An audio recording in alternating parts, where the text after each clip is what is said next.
Good evening on this Mother's Day weekend. First of all, I just want to give a happy Mother's Day to my mom.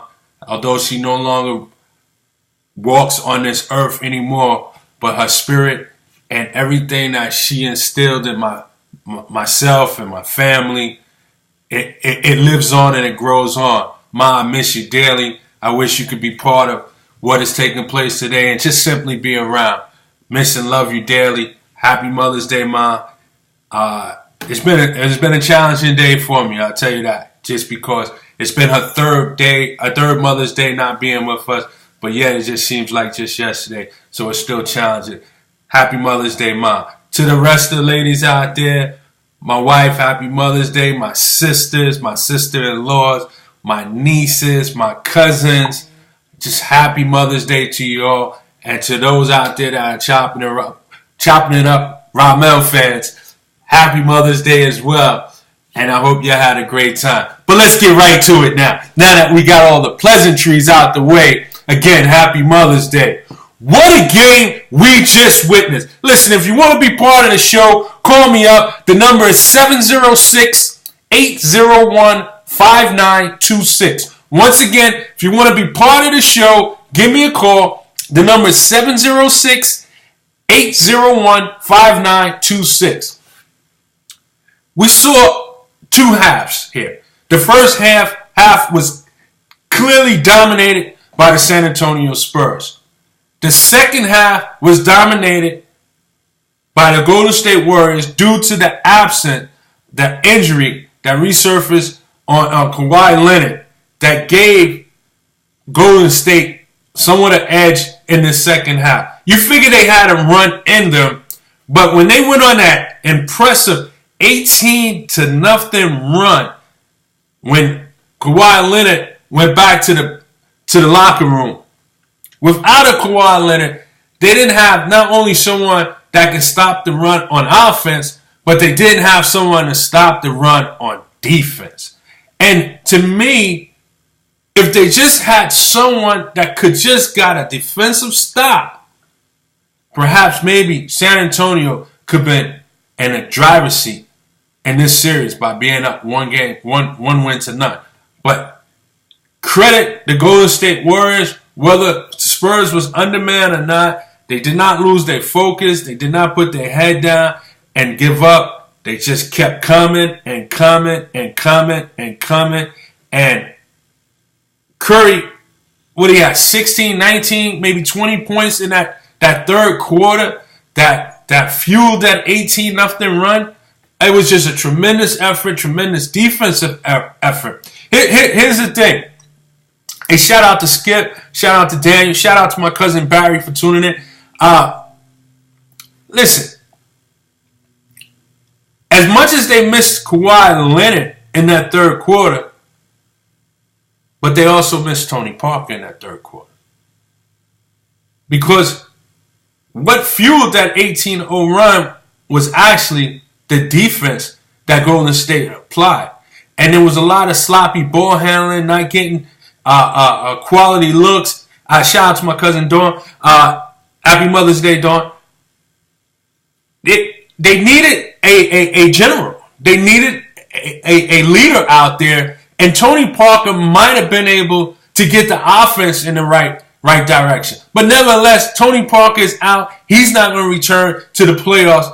But this is what happens. And I'm actually kind of shocked to see that the Golden State, not Golden State, but I'm shocked to see that San Antonio Spurs, popping the Spurs, allowed this comeback win, even in the absence of Kawhi Leonard. Because, see, they were playing with house money. Had Spurs won this game, they could have sat Kawhi Leonard for Tuesday night's game because the third game is not until next week Saturday.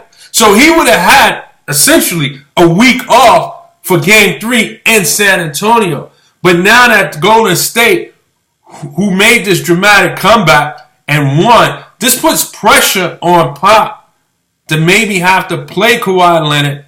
And it doesn't look good for him to be ready Tuesday night.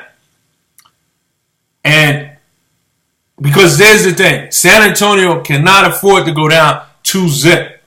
Really. They can't afford to go down 2-zip.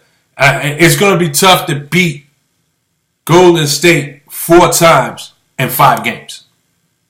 Because if you go down 2, that's essentially what you have to do. So this is what happens is that this was a bad loss by Golden State. By Spurs. Bad loss by the Spurs. They did all that they could do in the first half. They had it going a little bit in the third quarter until Kawhi got hurt. But LaMarcus Aldridge has to come up bigger. Sure, he had 28 points, but he was 11 for 24. You're the next man up. You're the leader of the team or the best player on the court for your team. You have to be bigger. You have to be stronger. You have to go to the basket with authority at will. Even if you don't make the basket, you have to go in there, get the fouls, go to the free throw line, or just slow down the tempo. Just slow down the tempo.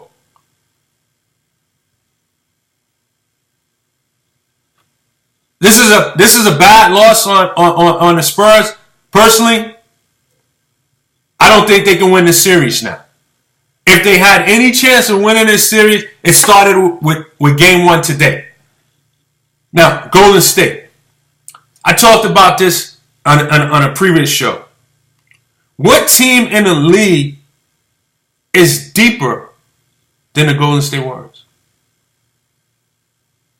They have so many stars on the team. The coach go out. Mike Brown comes in. He's a former finals coach.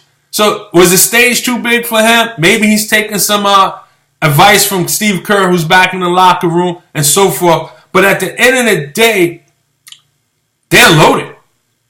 From the players on the court to the coaching staff. And keeping their composure was the key to it all. Stepping up their defense was just helpful. Curry went on one of those Curry runs that we see so often, where he put up, again, 16 to 20 points in the third quarter to finish with 40. Durant finished with 34. But the next person that have double figures was Pachula with 11. So it was one of those things where I'm not going to say they shut down the rest of the crew, but the rest of the crew didn't beat them. It was just that third quarter run that really they didn't have an answer for that put the game in the striking distance. And because Kawhi Leonard, their closer or their Batman, wasn't on the court, and LaMarcus Aldridge did not step up in a timely manner or fashion to help seal the deal, I'm looking at maybe San Antonio now goes home 5. I was saying 6 before the series, but I think it's 5. Listen, if you want to be part of the show, give me a call, 706-801-5926. Love to hear from you. Going to be talking basketball. Going to be giving my prediction on tomorrow night's game. And also, we're going to touch on the Yankees as they honor Derek Jeter tonight. How big is that? They're honoring Derek Jeter, a New York Yankee icon, a legend, on and off the field. But getting back to the game, if you're the Spurs, you feel good because you say you can play with these guys, and we knew that coming in. But you got to close this deal, regardless. You're up 20, you're up 25. You got to close this deal regardless to who's in uniform. And again, I have to put this on the shoulders of LaMarcus Aldridge. And Gasol, what happened? You know, I hear everybody talking about every time Ginobili makes a good play or the camera's on him, is this his last game? Is this his last game? Hey, Gina, thanks for tuning in. Happy Mother's Day. Is this his last game? What about Gasol? He looks like a shell of himself out there. I mean, he really looks like...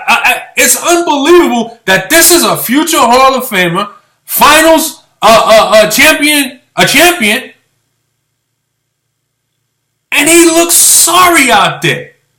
Just soft. They snatching the ball from him. He really looks nervous out there. They need to play David Lee more often. And then Gasol, at least David Lee is a pro's pro. I don't care what team David Lee plays on, how many minutes he gets, whether he starts, come off the bench, East Coast, West Coast, a bad team, a good team, David Lee's a player. He came out there in the first half, gave them solid minutes. Gasol, you did nothing to help this team out when they may have needed you. Because all in all, you might be their second best player. Well, Ginobili still got game, and Ginobili showed it. Hey, if you want to be part of the show, give me a call, 706-801-5926. This is a horrific loss for the Spurs.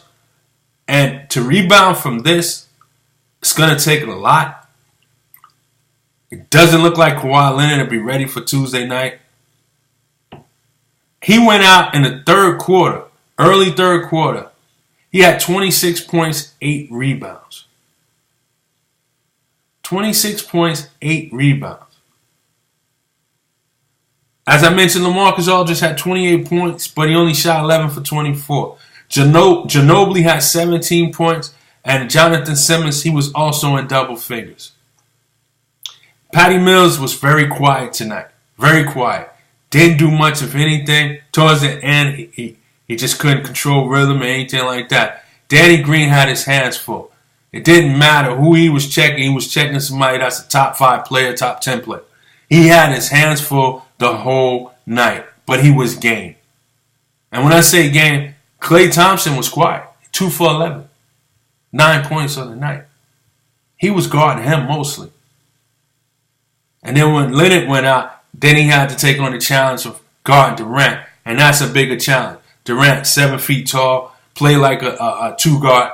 And it definitely was a challenge for him as Durant gets 34 points. But I got to give Mike Brown credit. Whether he's taking advice from Steve Kerr or not, from the locker room, I don't know if there's notes being passed around or whatever the case is. But he kept the team together. They kept their composure, and they found a way to win the game. And I'm going to tell you something. A lot of times that's just what it is. The better team finds the way to win a game.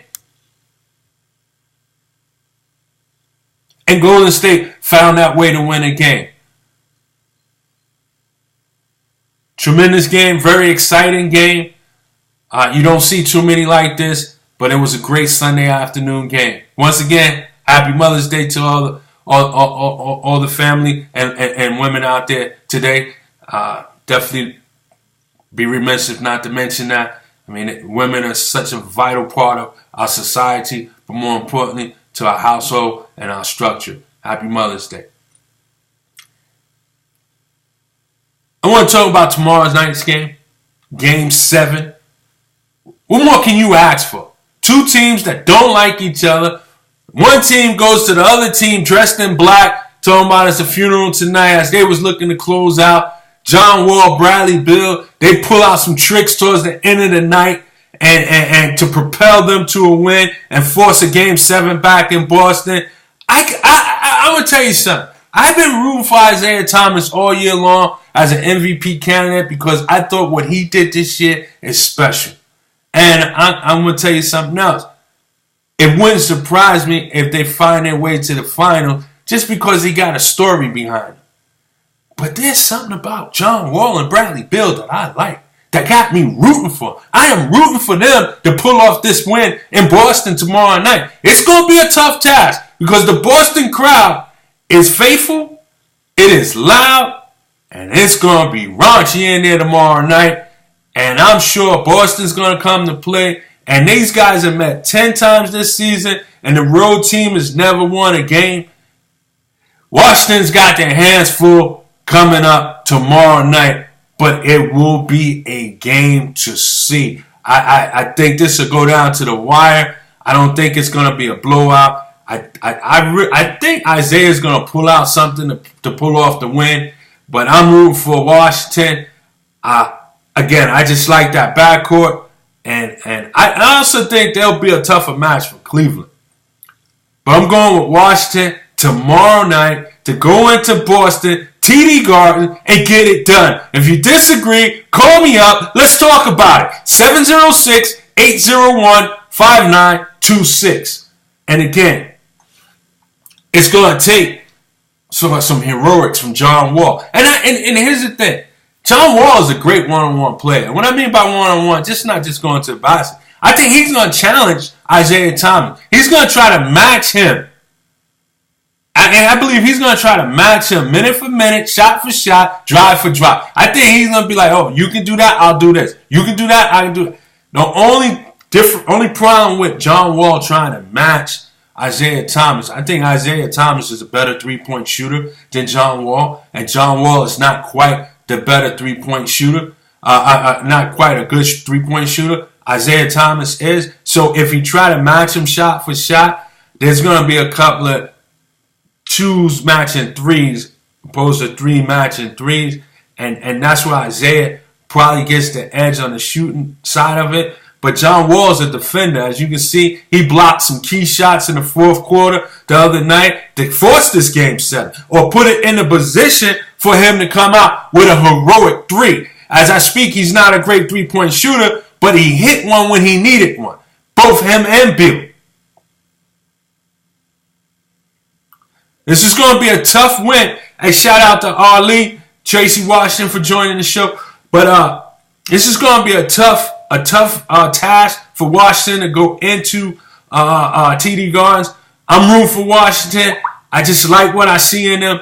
I think they can get it done, actually.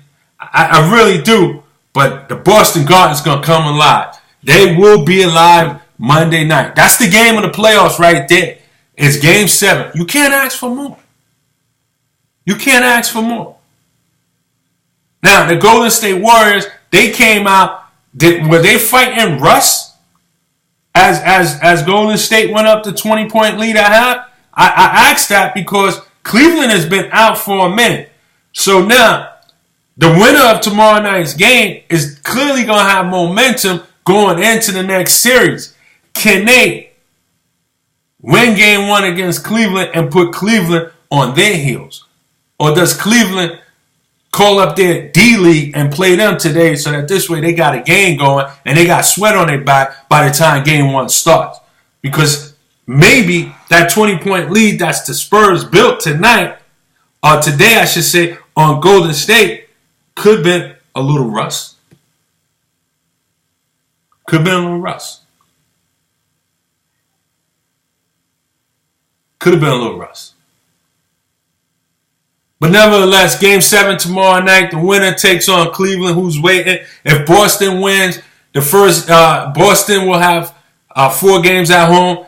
If Washington wins, Cleveland gets home court. So I don't think Cleveland, it matters to them who they play. But you know what? If it comes down to a game 7, I know I would like to be on my court. And I'm sure Cleveland feels the same way. They'll probably be rooting for Washington. Although I think Washington is the tougher team. I really do. I think Washington is the tougher team. So we see what happens on that.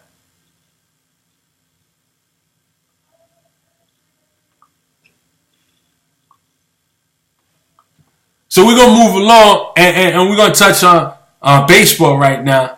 And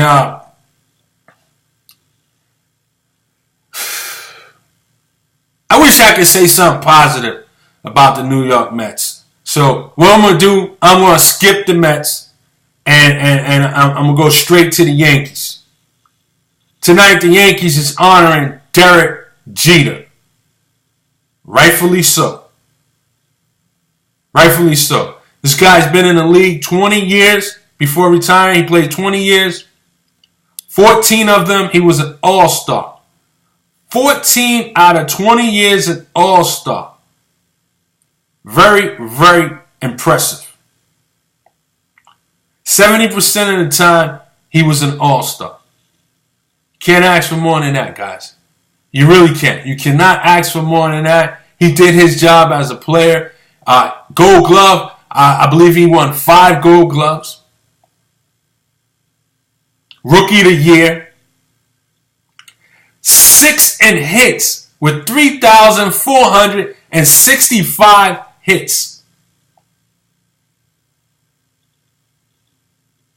Let me repeat that.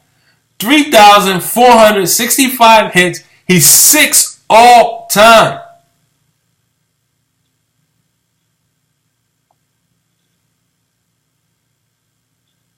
Six all time on the hit list. Tremendous company. Outstanding. Outstanding. 5 World Series wins. 1 World Series MVP. And doing this in New York. Doing this in New York. Unbelievable. With the pressures of playing in New York under the bright lights.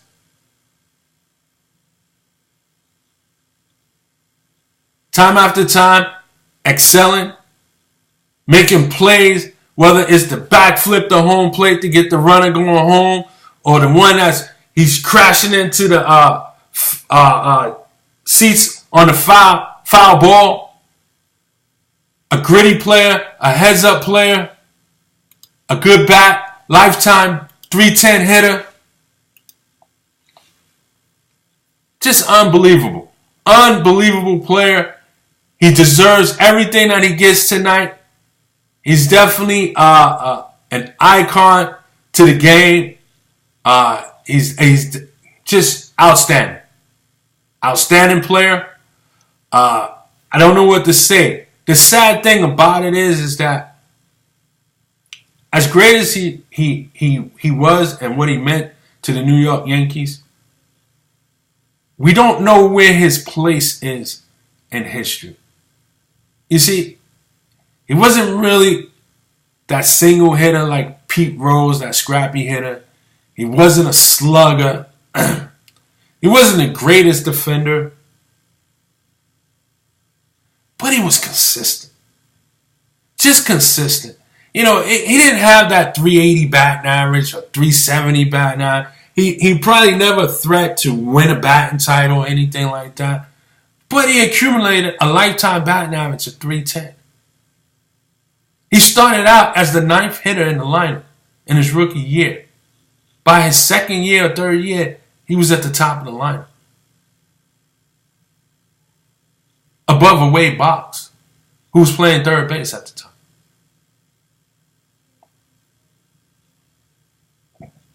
Now, Derek Jeter, when he came up, he started a new phenomenon for the Yankees.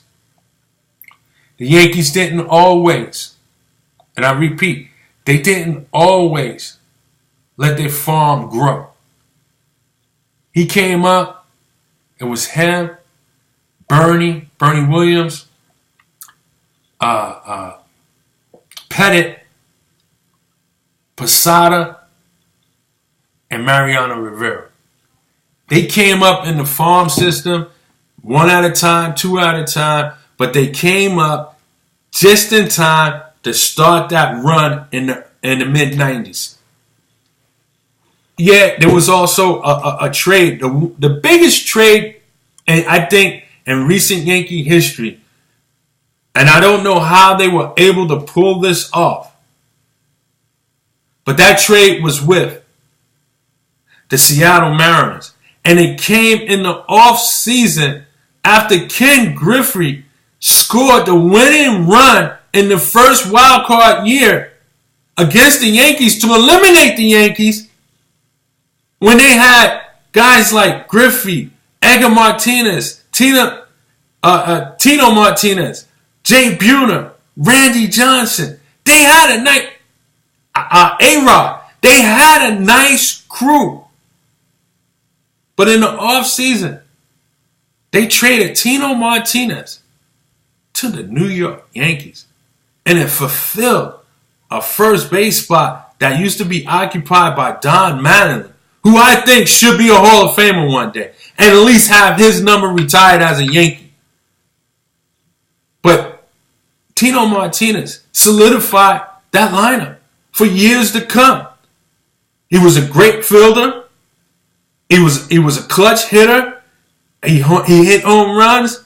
He wasn't that 330 kind of hitter, but he was a 290, 280 hitter. He was in the middle of things.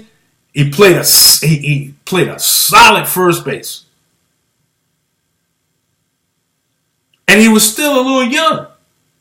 Wasn't like he was over the hill.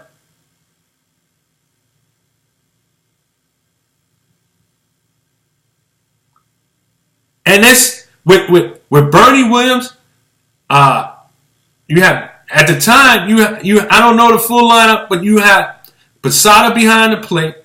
Backing him up was Joe Girardi. Then you also had Tino Martinez at first.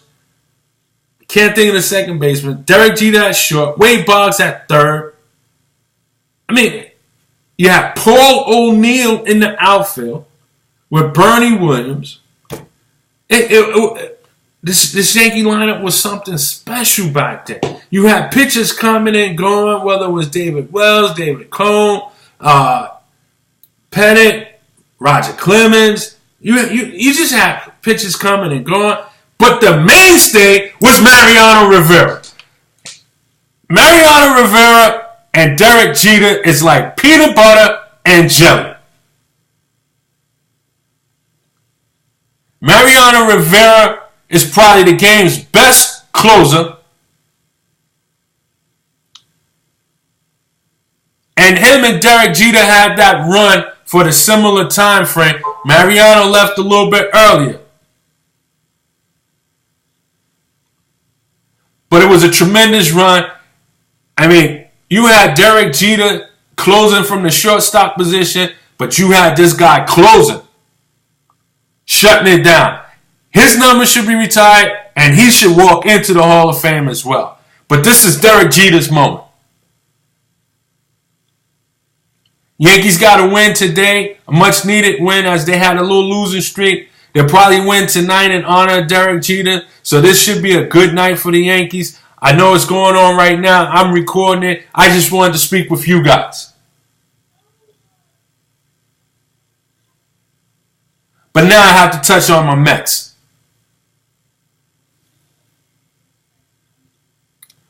The Mets are horrible right now. Their bread and butter is their pitching staff. Right now in the National League, before today's game, they have an unimpressive 4.89 earned run average to be the worst in the National League. And their bread and butter is supposed to be pitching? This is despicable. That was coming into today's game. Today they give up 11 runs, so that earned run average should be over 5. How do you expect to win ball games with an earned run average as a team over 5 runs per game? By the way, you're probably batting as a team at 240.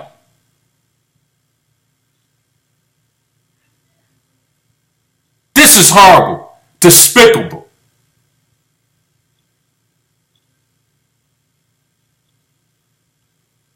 They're on a 4-game losing streak. They had just reached 500. Now they're back 4 games under 500. Because of their division, they're in second place, but it doesn't mean nothing because second place don't get you anything if you're not in the wild card contention. And right now, the Central look like they might have the wild card team coming out of there as they boast 3 or 4 teams above 500.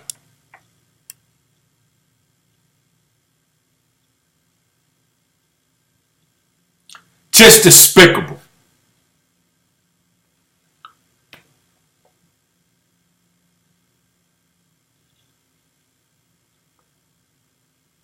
Mets need to get it together, or Terry Collins needs to be fired.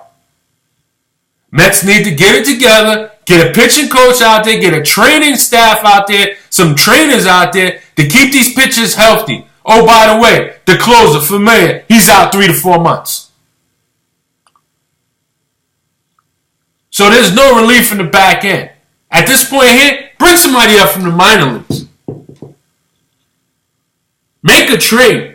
Because this is despicable right here, what we're watching, what we have to watch, what we are subjected to watch right now. Mets need to get it together. 4.89 ERA going into today's game. And then you go and give up 11 runs. Probably 10 of them is earned. So you're going to see that ERA go up above 500. Over 5, I'm sorry. Over 5 runs a game. Who wins? Who wins? Who goes to the playoffs with earned run averages like that? If that was your batting average, you'd be good. Listen, this is Chopping It Up with Ramel. No notes, straight from the throat. Y'all be easy. Enjoy the rest of your Mother's Day weekend. Peace and blessings. I'm out.